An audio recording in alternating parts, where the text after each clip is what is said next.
68, and tomorrow, rain giving way to a nice afternoon with a high of 74. It is 4:20. I'm Jean West. Snaps 420. Support for NPR comes from this station and from the Maine Office of Tourism, offering travelers an opportunity to explore and discover their very own Maine thing. To be inspired, be original, and be yourself at visitmaine.com.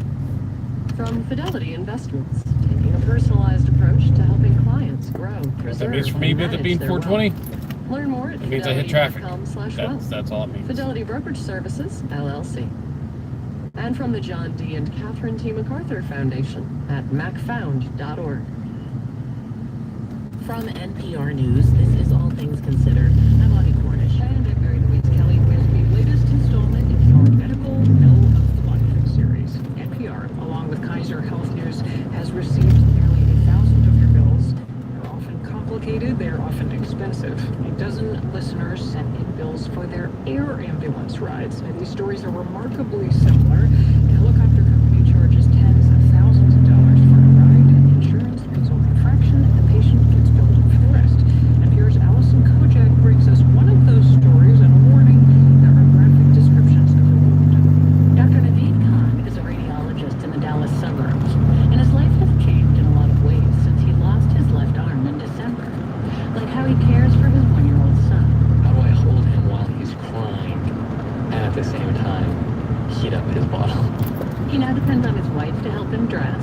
She helps me put on things in the morning when I get going. I mean, she's there at night when I need her. And there's at least one thing that he doesn't miss. I haven't changed the poopy diapers since I got home from the hospital. That used to be my job, all the poopy diapers. Khan and his wife Aisha have 3 preschool-age kids. They live a typically busy life of 2 professionals with young children. Come on, try to eat it. Put your woman on yourself. When I visit them in their suburban Dallas home, they've just picked up the kids from daycare and are feeding them takeout. Want more? Yeah? No! We sit down and talk about his accident. He'd gone to Wichita Falls with a friend to ride ATVs. It's about 2 hours from Dallas near the Oklahoma border.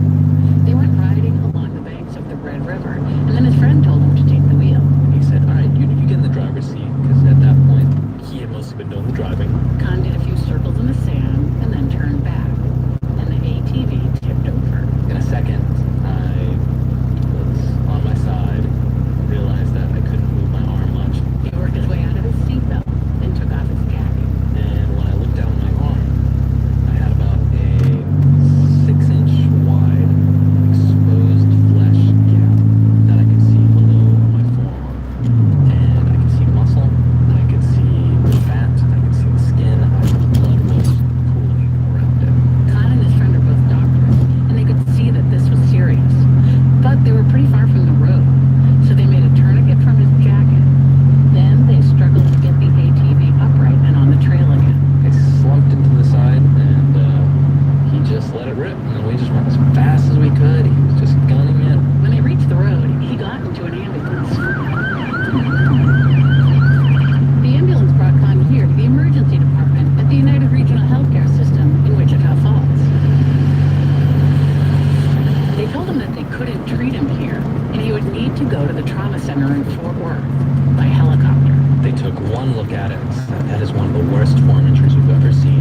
Khan, by now groggy from painkillers, asked the doctor how much it would cost. And he said, I have no idea.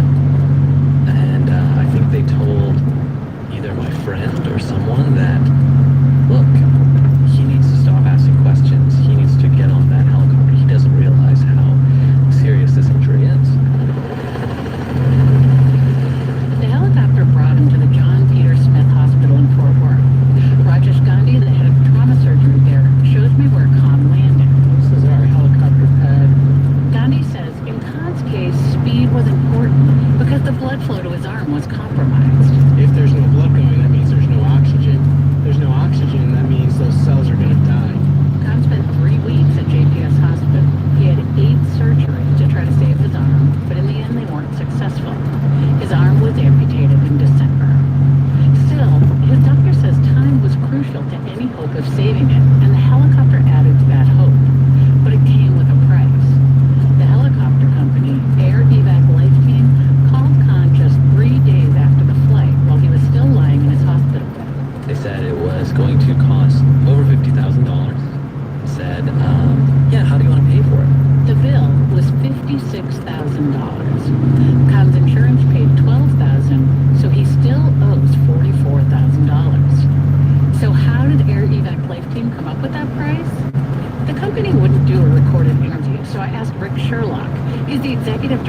the Association of Air Medical Services.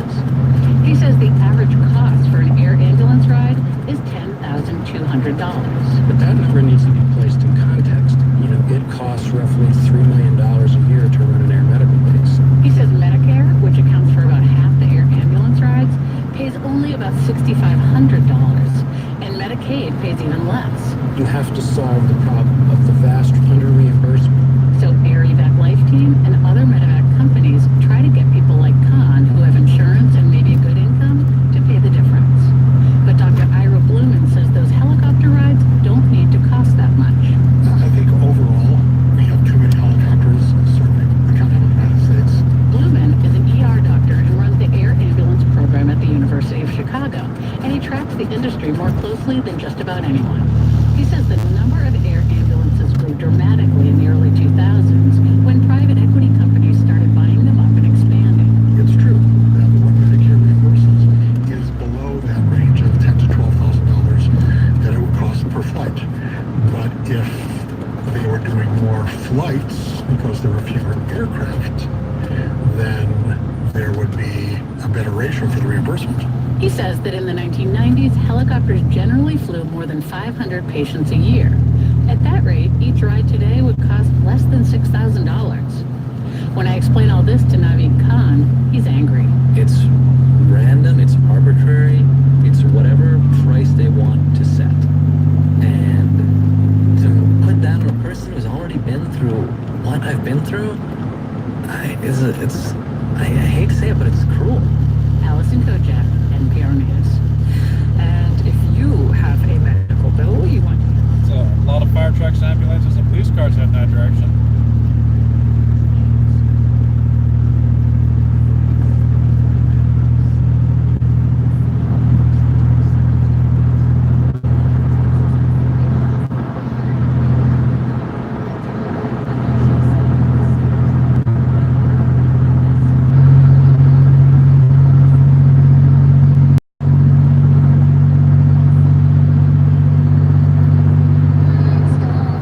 So, funny story. Let me tell you what. When I went to the hospital in 2011, I was in the process of dying. I refused to let my work call me an ambulance. I left, got into my car, drove myself to the hospital. They couldn't find parking anywhere near the ER. I ended up parking a mile away and walked around the hospital to reach the ER entrance.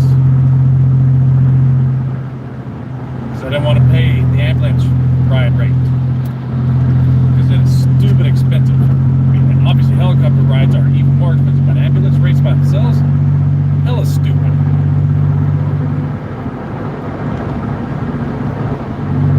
$1,500 to $2,000 to ride maybe 5 miles? No.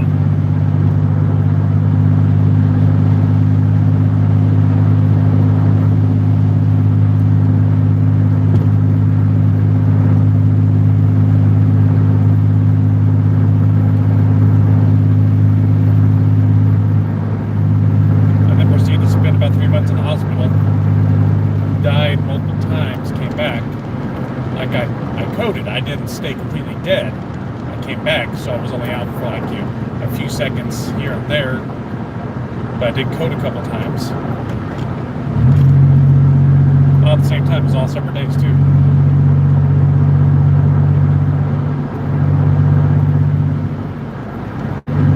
My total hospital bill was over $800,000. I still have the receipt and bill somewhere for all that.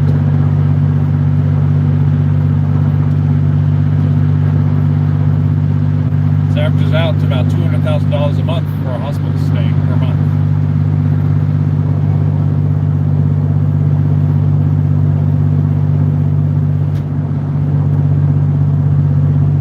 And I kept trying to get out.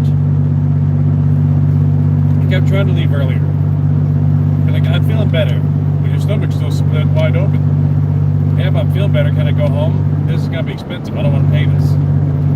But more concerned about you. No, I don't care what you're concerned about. It's gonna be expensive, and I won't be able to afford this. I'll be stuck in debt for the rest of my life. So I'd rather die than deal with this. Can I go home now? And you're like, no. You can kind of go home.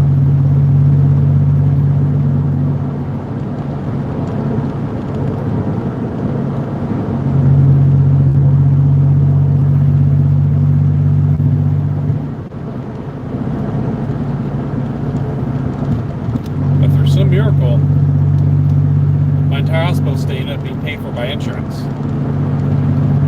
Don't know how I managed it, but they paid for everything.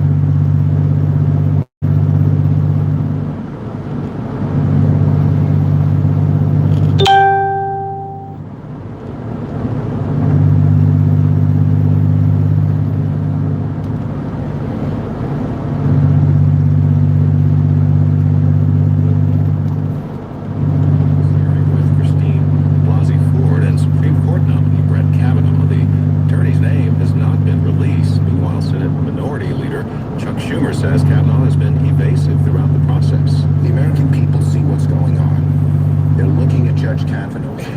They're finding him less and less credible. That's why his nomination's in deep trouble. Both Ford and Kavanaugh are scheduled to testify on Thursday. Comedian Bill Cosby has been sentenced to 3 to 10 years in prison for drugging and molesting a woman at his home in Philadelphia in 2004. The entertainer, once known as America's Dad, was convicted in April of sexually assaulting Andreas Constand. She's one of about 60 women who have accused Cosby of sexual misconduct. Cosby was denied bail today and left the courtroom in handcuffs. His defense lawyers tried unsuccessfully to keep the 81-year-old out of prison while he appeals his conviction.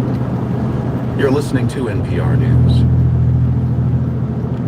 The World Health Organization says it's highly concerned about an Ebola outbreak in Democratic Republic of Congo. As NPR's Michaeline Ducla reports, the disease has spread to areas with ongoing violence and near international borders. On the surface, the Ebola outbreak looks like it's under control. The number of new cases has slowed way down. Last week there were only 10. But Dr. Peter Salama at WHO says under the surface there are worrisome problems. We are now extremely concerned that several factors may be coming together over the next weeks to months to create a potential perfect storm. Salama says violence has intensified in the area. Last week, the city where WHO is based was attacked, and the agency had to suspend operations. At the same time, sick people are beginning to refuse treatment. Some have even fled to rural areas where they could further spread the virus. Michaeline Ducla, NPR News. A second German luxury automaker says its profits and sales will fall short of its forecast this year. BMW says fear of international trade conflicts has weighed on pricing. It also cites the impact of new emissions tests on European markets. BMW is facing some of the same economic pressures that led competitor Daimler to issue a profit warning back in June. Stocks finished mixed on Wall Street today. The Dow lost 69 points. This is NPR. Will I ever grow up? No. No, I'm incarcerated, sentenced to at least 3 years in prison after his conviction earlier this year for drugging and I will sexually be assaulting 112 years old, coming still up laughing at in the same 30 stupid minutes. things. 10 minutes. Louisville Public Media is proud to present Welcome to Night Vale on Tuesday, October 2nd at 8 p.m. in the Baumhart Theater, a podcast in the style of community updates for the small desert town of Night Vale, featuring announcements from the sheriff's secret police, mysterious lights in the night sky, dark hooded figures with unknowable powers, and cultural events. Tickets at KentuckyCenter.org.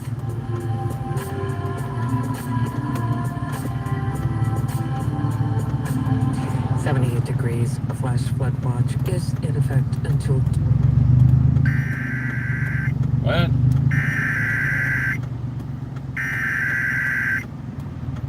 The National Weather Service in Louisville has issued a severe thunderstorm warning for Harrison County in south-central Indiana, southeastern Crawford County in south-central Indiana, southwestern Floyd County in south-central Indiana, northwestern Meade County in central Kentucky until 5:30 p.m. Eastern Daylight Time.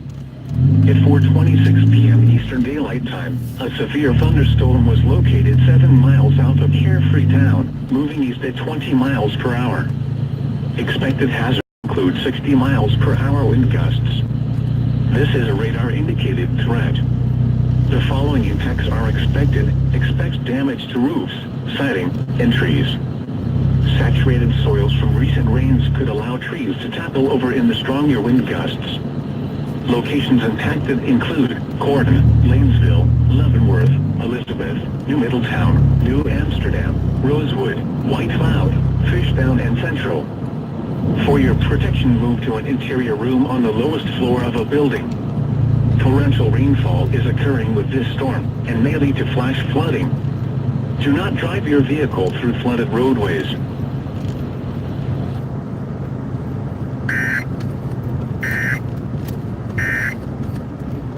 Member station WHYY was at the sentencing hearing today in Norristown, Pennsylvania, and he joins me now. Hi, Bobby. Hey. Start with just a little more detail on what exactly the judge ruled today. So Cosby's sentence of at least 3 years in state prison is on the upper end of Pennsylvania's sentencing guidelines. It's considered a stiff punishment, especially in light of how, over the last 2 days, Cosby's lawyers have tried to argue that he should just be placed on house arrest because he's elderly and he's blind. Once it was clear that wasn't going to happen, Cosby's legal team asked that he be released on bail while he appeals. And that caused a lot of back and forth. Both sides went to judges' chambers, but then the judge came out and he said, look, I'm not persuaded. The judge said Bill Cosby will be arrested right now and taken immediately into custody. And then I watched sheriff's deputies escort Cosby out with his hands cuffed in front of him, and he had this thin wooden cane between his wrists, and he made no comment. He just looked down and shuffled away. Now, that's an image that will stick with me, and I'm sure with you.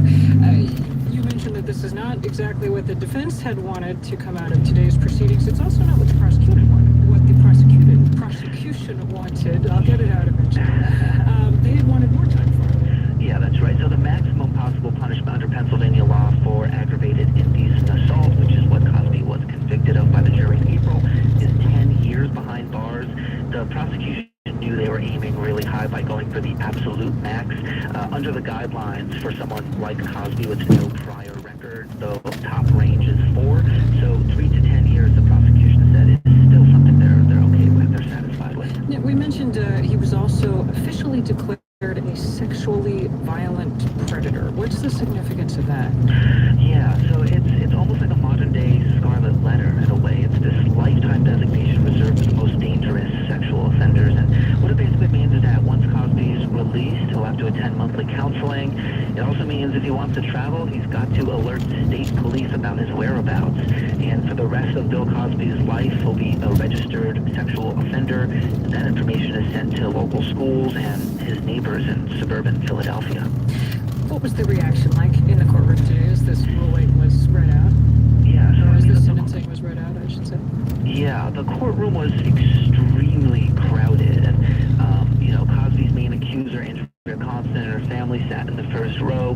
When the sentence came down, she didn't react that much. I looked back, and there was 6 Cosby accusers all sitting together. They didn't react very much, and too was kind of stony-faced. The whole room was eerily quiet, but everyone was containing their emotions there, but it really erupted. Emotions really erupted once